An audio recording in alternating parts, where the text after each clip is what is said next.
नमस्ते जी। जनक नंदिनी ज्योतिष में आप सभी का स्वागत है। आज मैं ज्योतिष विषय से हट करके एक प्रसंग अथवा कथा सुनाने जा रहा हूँ। आप सभी ने देवर्षि नारद जी का नाम सुना होगा। यदि आप वेद पुराण स्मृति शास्त्र को उठा करके देखें तो एक से एक नामी ऋषि महर्षि हुए, लेकिन नारद जी का नाम सर्वोपरि है। उनके समान भगवत भक्त, निश्चल हृदय, सदैव सबका परोपकार करने वाला इस सृष्टि में अथवा इस ब्रह्मांड में ही दूसरा कोई न हुआ। लेकिन वे थोड़े विनोदी थे, बड़े मजाकिया स्वभाव के थे। भगवत की प्रेरणा से कुछ ऐसा कार्य कर जाते थे कि खुद ही उनको लेने के देने पड़ जाते थे। उनके बारे में चर्चा यही होती है कि वे सब जगह झगड़ा करवा देते थे। बात ऐसी है भी और नहीं भी है। माँ भगवती का यह नवरात्र चल रहा है, तो भगवती की जन्म तथा भगवान शंकर जी के साथ उनकी शादी का प्रसंग मैं सुना रहा हूँ। जब सती के रूप में उन्होंने देह त्याग किया तो हिमालय पर्वत पर जाकर के उनका जन्म हुआ।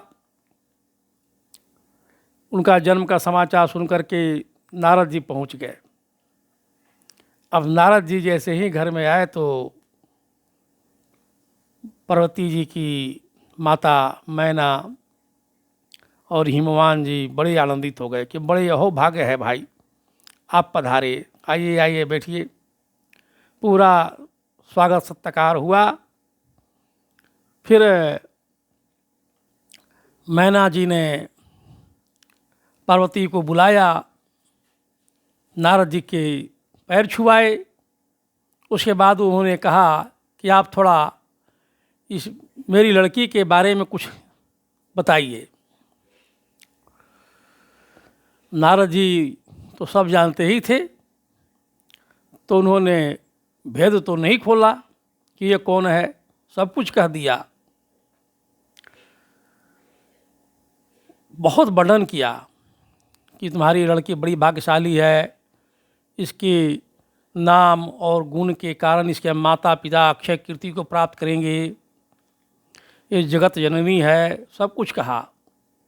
ऐसा कोई चीज़ नहीं है जो इनकी पूजा कर लेने से वह प्राप्त न हो। पूरा भर दिया माता पिता को। तब अंत में हिमवान जी ने कहा कि भाई आप सब कुछ तो बढ़िया बढ़िया बात बता रहे हैं, कुछ अवगुण है वो भी बता सकते हैं क्या? बोला अरे अवगुण तो नहीं है। अवगुण कैसे है? इसमें अवगुण नहीं है, बाकी सुनो मुझे अब अवगुण दो विचारी। लेकिन कुछ बात है वो आप लोग सुन लीजिए। तो कहा कि क्या बात है भाई, कहिए। तो मुझे लग रहा है कि हस्तरेखा देख करके कि इसका जो पति होगा एकदम नंगा बुच्चा होगा, घर द्वार कुछ नहीं, खाने पीने को कुछ नहीं, भांग धतूरा खाने वाला, कमाने धमाने का नाम कुछ नहीं। इस मामले में तो ऐसा ही है। अब हिमवान जी पर तो ज़्यादा असर नहीं पड़ा, लेकिन पार्वती जी की माता जी बड़ा चिंतित हो गई। माँ सब कुछ बर्दाश्त कर सकती है, परंतु अपनी बेटी को किसी ऐसे व्यक्ति अथवा वर के हाथ में कभी देना नहीं पसंद करेगी और न देगी जो कुछ कुछ करने वाला नहीं हो, दीनहीन मतहीन हो, नंगा बुच्चा हो। लेकिन अब सवाल यह है कि वो ठहरी पार्वती जी की माता, प्रकट में कुछ कह नहीं रही हैं, अपने पति की ओर देख रही हैं, लेकिन बहुत दुखी हो गई। तो उन्होंने पूछा नारद जी से कि भाई कोई उपाय वगैरह है तो बताइए। तो कहा देखिए उपाय उपाय की बात नहीं है, जो लिख दिया है वो हो करके रहेगा, इसके भाग्य में यही लिखा है, तो किसी भी तरह से टलेगा तो नहीं। और दुखी हो गई माता जी, बोला बाप रे बाप क्या करे। तो बैनाक जी को, नारद जी को लगा कि अब ऐसा कुछ अनहोनी हो जाए, माता जी कुछ कर बैठे तरंग में भंग हो जाएगा भाई। तो उन्होंने बात संभाली, बोला कि देखिए देखिए देखिए, जो भी लक्षण हमने बताए हैं वह मुझे देवाधिदेव महादेव में मिलते हैं। तो मैना जी थोड़ा प्रसन्न हुई कि अच्छा अच्छा, हाँ तो वो तो बड़े अच्छे भाई हैं भाई, सबसे भोलेनाथ है, सबसे बड़े हैं। वो तो हाँ हाँ, उनके भी घर द्वार नहीं है, नंगे ही रहते हैं, बागंबर लपेटे रहते हैं। तो अगर उनसे शादी हो जाए तो फिर समर्थ को नहीं दोष को साई, रवि पावक सुरसरी की नाई। अगर सामर्थ्यवान व्यक्ति हो तो कोई दोष वोष दिखता नहीं। फिर भी पार्वती जी की माता जी का मन नहीं मानता है। उन्होंने कहा कि भाई कुछ उपाय बताइए, भाग को मिट नहीं सकते आप, ठीक बात है, लेकिन कोई तो उपाय होगा। तब नारद जी ने कहा कि हाँ, जो तप करे कुमारी तुम्हारी, भावी मेट सकहि त्रिपुरारी। इस संसार में विधाता के लेख को मिटाने की क्षमता भी यदि किसी में है तो वह भोलेनाथ में ही है, दूसरा किसी में नहीं है। यदि तुम्हारी पुत्री तप करे, भोलेनाथ को प्रसन्न करे, तो ऐसा हो सकता है। ऐसा कह करके नारद जी चले गए। अब यहाँ मैना और हिमवान जी आपस में बातचीत कर रहे हैं कि देखिए नारद जी का वचन तो सच ही है, ही होगा, लेकिन एक बात जान लीजिए कि हम ऐसे लड़के को अपना बेटी तो नहीं देंगे, चाहे कुछ हो जाए, हम जान दे देंगे लेकिन हम करेंगे नहीं। अब हिमवान जी ने बहुत समझाया कि देखो शिव जी बहुत बड़े हैं, सारे सृष्टि के लोग उनको पूछते हैं, ब्रह्मा भी, विष्णु जी भी जिनकी चरण बंदनों को की सेवा करते रहते हैं। तो समझ रही हो कितनी बड़ी बात है, ढाल रच दिए। अब इसलिए एक उपाय करो कि किसी तरह से जा कर के अपनी बेटी पार्वती को समझाओ कि वो भाई तप करे। तो सवेरे सवेरे दूसरे दिन माता जी गई पार्वती जी से कहने, लेकिन अब हिम्मत नहीं पड़ रही है कि इतने कम उम्र की बेटी को हम तप करने के लिए कैसे कहें, बन जाने के लिए। माँ भगवती जगत जननी पार्वती जी बात को समझ गई कि माता कुछ कहना नहीं चाह कर भी नहीं कह पा रही है। तो उन्होंने झूठ बोला, बोला माता मुझे एक रात को स्वप्न दिखाई दिया, एक ब्राह्मण आया हुआ था, उसने कहा कि तुमको तप करना चाहिए। तो बड़ा आश्चर्य हुआ भोली भाली माता जी को कि भाई इसको कैसे मालूम है, जो मैं कहने आया था ये तो खुद ही कह रही है। खैर वो तप पर चली गई, तप करके आई। ये सब प्रसंग आप लोग जानते होंगे। मूल बात नारद जी की चल रही थी। अब भाई वहाँ से आने तप करने के बाद पार्वती जी का विवाह ठीक हो गया भोलेनाथ से। सब लोग बाराती चली, विष्णु जी की मंडली अलग है। भगवान विष्णु जी ने कहा कि भाई सब लोग अलग अलग चलिए, अपना झुंड बना कर अलग अलग चलिए। विष्णु जी का झुंड अलग हो गया, देवा इंद्र का अलग हो गया, ब्रह्मा जी का अलग हो गया। सब देवता अपना अपना सवारी लेकर के चल दिए। क्योंकि नारद जी भी वहीं पर थे तो विष्णु जी के साथ हो लिए। उन्होंने कहा कि हाँ हाँ हाँ बात सही है भाई, अब जैसा बर है वैसा बाराती नहीं लग रहा था, अब ठीक ठाक लगेगा। भोलेनाथ जी वही है, भभूत लगाए हुए हैं, सांप लपेटे हुए हैं, बैल पर सवार है, वो भी उल्टा है, आप लोगों को मालूम नहीं होगा, उल्टा है, बैठे हुए हैं। नंदी जा रहे हैं उत्तर की तरफ तो उनका मुंह है दक्षिण की तरफ। बारात जब वहाँ पहुँची तो ब्रह्मा जी को, इंद्र को देख करके लोग बड़ा प्रसन्न हुए, विष्णु जी को देख करके और प्रसन्न हो गए। अब जैसे ही भोलेनाथ जी की सवारी पहुंची, भूत बैताल पिशाच डाक डाकनी सब नाच गाना कर रहे थे, तो लोग भाग खड़े हुए, महिलाएं भाग खड़ी हुई, बच्चे चिल्लाते हुए दौड़ गए, हंगामा हो गया। बारात बारात दरवाजे पे आई, मैना जी आरती की थाल सजाए हुए वर को परिछने के लिए आई।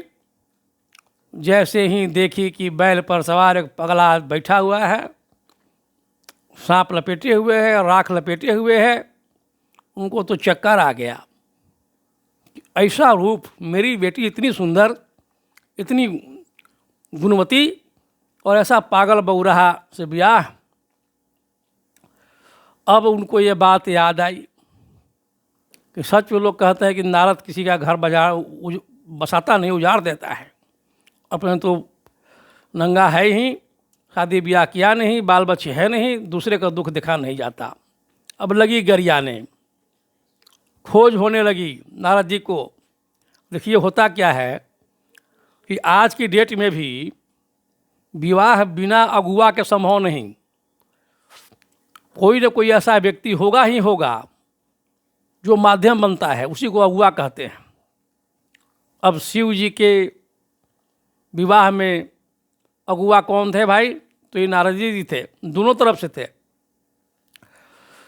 पार्वती जी के माता पिता को शिव जी के बारे में बताने वाले यही थे। अब उन यहाँ तो हंगामा हो गया, बारात लौटने की नौबत आ गई, बेइज्जती हो गई। भोलेनाथ बड़े बेचारे फेरे में पड़ गए कि कहाँ से तो सब देवता के कहने पर मैं तैयार हुआ, और यहाँ तो सासी चक्कर का गिर गई, बेहोश हो गई, थाली फेंका गया। इतना भारी बेइज्जती। अब लोग खोजने लगे कि बुलाओ अगुआ को पहले भाई। अब अगुआ नारद जी थोड़े वहाँ बैठे थे। बात गई महफिल जहाँ जमी हुई थी कि भाई आप लोग गाजा बजा बंद कीजिए। क्या हो गया, क्या होगा? तो क्या हो गया, वहाँ लड़की की माता गिरी हुई है चक्कर का करके, जान देने पर तैयार है। करे कि हम आग लगा लेंगे लेकिन पागल बड़ा से ब्याह न करेंगे। नारद जी बगल में बैठे हुए थे, चुपके से खिसक करके भागना चाहे। विष्णु जी भी उनसे भी बड़ा मजाक किया है, बोले कि हाँ कहाँ कहाँ, अगुआ तो आप ही है ना जी, जाइए जल्दी बात संभालिए। महाराज के कि आप हम लोग को बेइज्जत कीजिएगा, मैना जी को जाके समझाइए। बोला हम समझाएं कि वह जाएंगे तो भाई पिटा जाने की नौबत है, तो अगुआ तो आप संभालना आप ही को पड़ेगा। अब हिमवान जी की खोज हुई, वो बेचारे शादी की तैयारी में लगे हुए थे। खबर मिली कि वहाँ पत्नी तो जान देने को तैयार है। वो आए महफिल में, वो भी खोजने लगे नारद जी को कि अब आप ही समझा सकते हैं, दूसरे को नहीं समझा तो हम नहीं समझा सकते, हम गए कि और मामला बिगड़ जाएगा। फिर भी पकड़ के हिमवान जी नारद जी को लेके आए घर में। वहाँ तो देखते ही समझ लीजिए कि भगवती की माता ने क्या रूप दिखाया होगा अपना। नारद जी के तो बोलती बंद हो गई। फिर उन्होंने कहा कि देखो भाई, तुम लोग नहीं जानती हो कि ये माता जो है तुम्हारी पुत्री को समझ रही हो, एक जगदम्बा है। पूर्व जन्म में सती यही थी, दक्ष के जग में प्राण त्याग दी थी, पुनर्जन्म ली है और शिव जी को अपने वर को प्राप्त करने के लिए कठिन तपस्या की है। तुम अपने पूर्व जन्म के पुण्य मानो कि तुम्हारे घर में जो साक्षात जगदम्बा ने जन्म लिया है। अब ये बात जैसे ही नारद जी ने कहा, तो नारद जी कभी भी झूठ नहीं बोलते थे, सब लोग ऊपर आंख बंद कर बसा करते थे। फिर ब्रह्मा जी विष्णु जी ने भी आकर के इस बात की कही कि नहीं बिल्कुल सही बात है। तब जा कर के पार्वती जी की माता जी कही कि ठीक है भाई। तब विवाह हुआ और इस प्रकार जा कर के माँ भगवती की का विवाह, पानी ग्रहण संस्कार भोलेनाथ शंकर भगवान जी के साथ में हुआ। तुलसीदास जी ने कहा है कि यदि किसी कन्या का विवाह नहीं हो रहा हो, सब उपाय करके थक गए, सारा पूजा पाठ कर लिए, तो जो भी कन्या या उसका पिता या उसकी माता या भाई या जो भी उसके सगे संबंधी हों, यदि पार्वती और शिव जी के विवाह के प्रसंग की कथा कहें, जहाँ से मैंने शुरुआत की थी, पार्वती जी के जन्म से लेकर के विवाह तक की कथा कहें, तो जिस तारीख को, जिस तिथि को वह कथा का श्रवण करती है लड़की, उस तारीख से 100 वर्ष के अंदर ही उसका विवाह निश्चित रूप से तय हो जाता है और श्रेष्ठ वर की प्राप्ति होती है।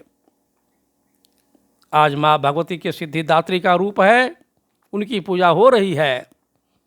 आप सभी इस बात को गांठ बांध ले, और कोई भी ऐसी कन्या हो जिसकी शादी में चाहे किसी भी कारण से विवाह टल रहा हो, नहीं हो पा रहा हो, वो इस कथा को स्वयं सुने तथा अपनी कन्या को भी सुनाए। निश्चित रूप से 1 वर्ष के अंदर उसकी शादी, उसका विवाह सुजोग वर के साथ हो जाएगा। जय श्री राम।